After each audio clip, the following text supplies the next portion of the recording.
Hello बच्चों, कैसे सब लोग आपके समझ में होंगे। आज मैं लेके आया हूँ 18 तारीख और 20 तारीख को होने वाला है क्लास 12 का इकोनॉमिक्स का एग्जाम, उसका मॉडल सेट 3। इससे पहले मैंने 1 और 2 मॉडल सेट ऑलरेडी डाल रखा है, नहीं देखे तो जाकर उसे एक बार जरूर चेकआउट करें। मैं लिंक आई बटन और डिस्क्रिप्शन दोनों में दे दूंगा। साथ में कॉमर्स स्ट्रीम का जितना भी सब्जेक्ट है सबका भी वीडियो ऑलरेडी बना हुआ है, किसी का एग्जाम अभी तक हुआ नहीं है, एक बार आप उसे भी जरूर चेकआउट करें ताकि आपका इस बार का एग्जाम थोड़ा बेहतर पिछले बार के कंपेयर में जाए। तो चलिए बिना देर के शुरू करते हैं। पहला जो शुरू होगा वो ये एमसीक्यू से शुरू होने वाला है, जहां पर मैं आपसे पूछा जा रहा है माइक्रो जिसका अर्थ होता है छोटा, निम्न में से कौन सी भाषा से, यानी माइक्रो का जो उद्भेदन हुआ है कहां से इसका जन्म हुआ है। तो माइक्रो का जो जन्म हुआ है ये ग्रीक वर्ड है ये।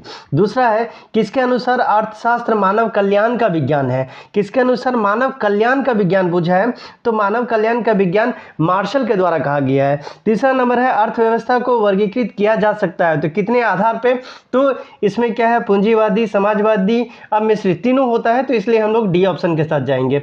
चौथा नंबर है उपभोक्ता व्यवहार का अध्ययन किया जाता है। किसमें आप उपभोक्ता व्यवहार का अध्ययन करेंगे, तो सूक्ष्म यानी व्यष्टि अर्थशास्त्र में।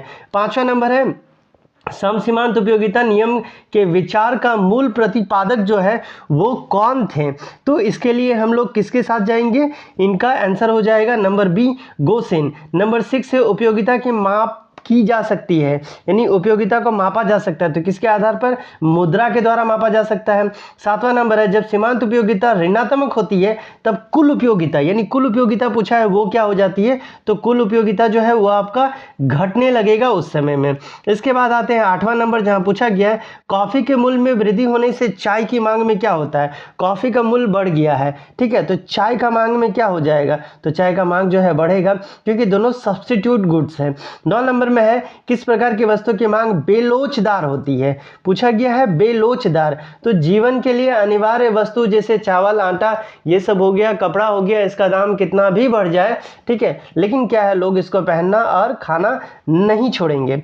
नंबर 10 में पूछा जा रहा है मांग को प्रभावित करने वाले तत्व कौन कौन से हैं, जहां से मांग प्रभावित होता है, तो कीमत, आय में परिवर्तन और उपभोक्ता की रुचि, यानी ये सारा का सारा ऑप्शन आपका हो जाएगा क्योंकि सारा का सारा मैटर करता है। 11 नंबर है कृषि में मुख्यतः लागू होता है। कृषि में मुख्यतः क्या लागू होता है, तो सी नंबर हो जाएगा उत्पत्ति ह्रास का नियम लागू होता है। 12 नंबर है निम्नलिखित में से कौन सा सही है, कौन सा सही है बोला गया है, तो ये सी नंबर सही हो जाएगा, TVC equal to TC minus TFC. इसके बाद 13 नंबर है जिस बाजार में एबी वक्र एक्स अक्ष के समांतर होता है वो किस तरह का बाजार होता है, तो इसको हम लोग ए नंबर बोलेंगे, पूर्ण प्रतियोगिता बाजार के नाम से जाना जाता है। 14 नंबर है एकाधिकार की विशेषता होती है, तो एकाधिकार के इसमें से विशेषता कौन सा हो जाएगा, तो एकाधिकार की विशेषता बोला है तो सी नंबर एक विक्रेता तथा अधिक क्रेता। 15 नंबर है किस बाजार में एआर और एमआर जो है दोनों इक्वल होता है, तो दोनों इक्वल किस में होता है, तो पूर्ण प्रतियोगिता में ऐसा देखने को मिलता है। 16 नंबर है फर्म का संतुलन की प्रथम शर्त, ठीक है, फर्म संतुलन में रहेगा, इसका प्रथम शर्त क्या है, तो एमसी जो है वो एमआर के इक्वल होना चाहिए, ये इसका प्रथम शर्त है।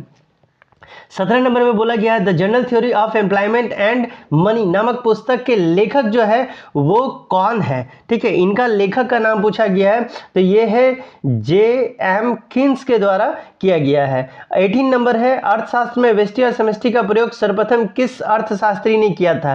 किसने कहा था कि ये व्यष्टि है और ये समष्टि है, तो रेगनर फ्रिस के द्वारा किया गया था। आप ये याद रखिए कि ये जो इको वर्ड है यानी इकोनॉमिक्स जो होता है इसको दो भागों में बांटने का श्रेय रेगनर फ्रिस को जाता है। फ्रिस कहने का मतलब है कट करना, ठीक है, इस तरह से आप याद रखेंगे तो ये याद रहेगा। निम्नलिखित में से कौन सा सही है, 19 नंबर में पूछा जा रहा है तो सी नंबर जो है वो सही हो जाएगा क्योंकि NNP equal to GNP minus depreciation होता है। 20 नंबर पूछा गया शुद्ध घरेलू उत्पादन यानी एनडीपी कुल घरेलू उत्पादन से क्या होता है, कम होता है या बेसी होता है, तो ये हो जाएगा कम होता है। 21 नंबर है आपके बैंक के खाते में 15 अप्रैल 2024 को 25,000 रुपये है, ये रकम किस संकल्पना का उदाहरण है, यानी इसमें से कौन सा जो टर्म है वो इसके लिए सही हो जाएगा, तो ये एक तरह से स्टॉक है जो आपके अकाउंट में रखा हुआ है। 22 नंबर है मुद्रा वो है जो मुद्रा का कार्य करती है, यह परिभाषा जो है ये किसके द्वारा दिया गया था, तो ये हार्टले विदर्स के द्वारा दिया गया था। 23 है एटीएम का पूर्ण रूप क्या है, आपसे एटीएम का पूर्ण रूप पूछा गया है तो ये हो जाएगा C number automated teller machine, all time money नहीं याद रखना है। 24 है रिजर्व बैंक ऑफ इंडिया की स्थापना कब हुई थी। रिजर्व बैंक ऑफ इंडिया बोला गया है तो ये हो जाएगा 1935 में। डेट आप कमेंट में बताएंगे कि किस डेट में हुआ था। 24 में था। 25 में पूछा गया भारत 1 रुपये का नोट जारी कर सकता है। भारत में 1 रुपये का नोट जो है वो किन के द्वारा जारी होता है, तो भारत सरकार का वित्त मंत्रालय के द्वारा। 26 है कौन सा कथन सत्य है। इसमें से कौन सा कथन जो है वो सत्य है, तो ये हो जाएगा बी नंबर, क्योंकि MPC plus MPS equal to 1 होता है। 27 है भारत में वित्तीय वर्ष की अवधि कब से कब तक मानी जाती है, तो ये आप याद रखेंगे सी नंबर, 1 अप्रैल से अगला 31 मार्च तक।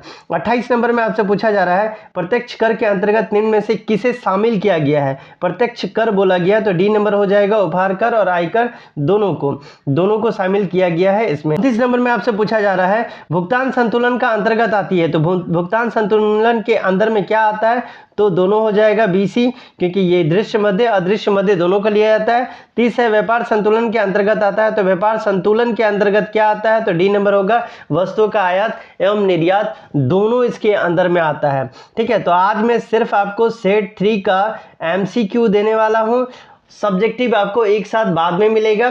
ठीक है, एक दिन के अंदर ही आपको सारा का सारा पहले एमसीक्यू मिल जाएगा, उसके बाद सब्जेक्टिव मिलेगा। आपको क्या करना है, जहां कहीं भी आपने ग्रुप बना रखा है हर ग्रुप में इसको शेयर करें, ताकि आपके तरह आपके फ्रेंड को भी इसका फायदा मिलता रहे। चलिए मिलते हैं अगले वीडियो में, तब तक के लिए bye bye, take care and best of luck for your exam.